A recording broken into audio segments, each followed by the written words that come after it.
பாமக தலைவர் அன்புமணிதான் என்ற தேர்தல் ஆணையத்தின் வாதத்தை ஏற்றுள்ள டெல்லி உயர்நீதிமன்றம் முந்தைய உத்தரவை மறு ஆய்வு செய்ய கோரிய தேர்தல் ஆணையத்தின் மனுவை முடித்து வைத்துள்ளது.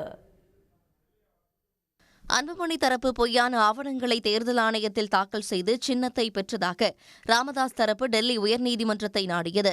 இதனை விசாரித்த நீதிமன்றம் அங்கீகரிக்கப்படாத கட்சியை பொறுத்தவரை தேர்தல் ஆணையம் அக்கட்சியின் உள் விவகாரங்களில் தலையிட்டு முடிவெடுக்க முடியாது எனவும், குறிப்பாக கடிதங்களின் அடிப்படையில் தேர்தல் ஆணையம் முடிவெடுக்க முடியாது என்றும் உத்தரவிட்டிருந்தது.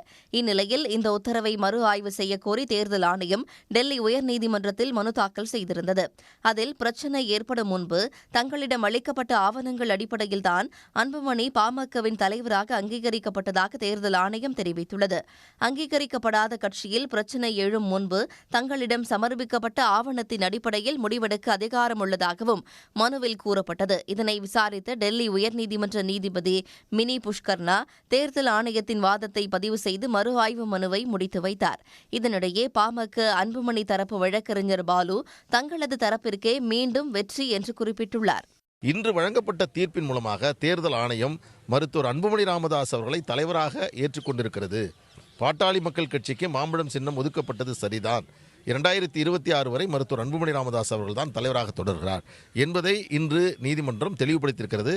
இதனிடையே அன்புமணிக்கு சாதகமாக தீர்ப்பை மாற்ற முயற்சித்த தேர்தல் ஆணையத்தின் உத்தரவு முறியடிக்கப்பட்டதாகவும், அன்புமணி தன்னை பாமகவிற்கு தலைவர் என்றோ மாம்பழம் சின்னம் தனக்குத்தான் என்றோ கூற முடியாது எனவும் ராமதாஸ் தரப்பு வழக்கறிஞர் தெரிவித்துள்ளார். தேர்தல் ஆணையம் மறைமுகமாக அன்புமணிக்கு ஆதரவாக அது அன்புமணிக்கு சொல்லக்கூடிய பாதகமான வரிகளை எல்லாம் மாற்றி அமைக்க வேண்டும், இது ரிவ்யூ பெட்டிஷன் என்று போட்டார்கள். ரிவ்யூ என்பது ஒரு வியூ எடுத்தால் அதை மறுபரிசீலனை செய்வது. ஆனால் நீதிமன்றம் பேராகிராஃப் 1837 அது வியூ எடுக்கவில்லை, அது சிரிப்பாக கூட சொன்னார்கள். திறந்த நீதிமன்றத்திலே தேர்தல் ஆணையத்தினுடைய வழக்கறிஞர் சொன்னவரை பதிவு செய்து கொண்டோம். பாட்டாளி மக்கள் கட்சியுடைய உத்தரவு மருத்துவர் ஐயாவுக்கு சாதகமாக இருப்பதை மாற்ற நினைத்த முயற்சி முறியடிக்கப்பட்டது. சொன்னவைகளை எழுதி கொண்டோம், ஆனால் என்னுடைய தீர்ப்பை நான் மாற்ற முடியாது என்று தெளிவாக டெல்லி உயர்நீதிமன்றம் சொல்லிவிட்டது. தேர்தல் நெருங்கி வரும் நிலையில் பாமகவினரின் உட்கட்சி பிரச்சினை, சட்ட போராட்டம் அரசியல் வட்டாரத்தில் பெரும் பரபரப்பை கிளப்பியிருக்கிறது.